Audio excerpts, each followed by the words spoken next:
ৰ'ব কথাটো শুনি যাওক। কেইদিনমানৰ আগত অৰ্থাৎ অসমৰ মুখ্যমন্ত্ৰী ডক্টৰ হিমন্ত বিশ্ব শৰ্মাই আমাক এটা কথা ক'লে যে 2024ত ভোট নালাগে যদি আমি ন্যায় দিব নোৱাৰোঁ। আৰু এইটো কথা আহিল ক'ৰ পৰা?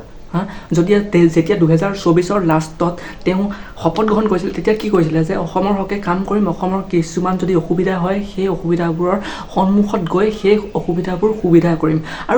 আৰু অসমৰ ৰাইজে কিয় ভোট দিছিলে? এইটো কাৰণে ভোট দিছিলে যেতিয়া কিবা এটা অসুবিধাৰ সন্মুখীন হয় সেই কথাটো মেনেজ কৰিব অসমৰ মুখ্যমন্ত্ৰীয়ে, সেইবাবেতো তেওঁক জিকাইছিলে, বেলেগ কাৰণত জিকোৱা নাই, হয় নাই? আৰু সেইবাবে এইটো কথা ক'ব নালাগে যে যদি ন্যায় দিব নোৱাৰোঁ তেনেহ'লে 24ত জিকাব নালাগে, যদি ন্যায় দিব পাৰোঁ তেনেহ'লে 24ত জিকাম, এইটো কথা হ'ব নোৱাৰে। তেওঁ অসমৰ বৰ্তমান মুখ্যমন্ত্ৰী কাম কৰক, নহয় জানো?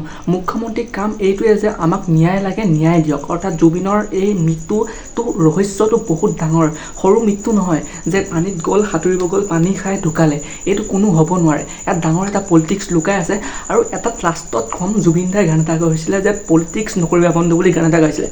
আৰু মই এইটো ক'ম যে লাষ্টত এটাই ক'ম, পলিটিক্স নকৰিবা মামা, পলিটিক্স নকৰিবা। যদি মোৰ কথাত সন্মত তেনেহ'লে চেনেলটো ছাবস্ক্ৰাইব কৰি ৰাখক।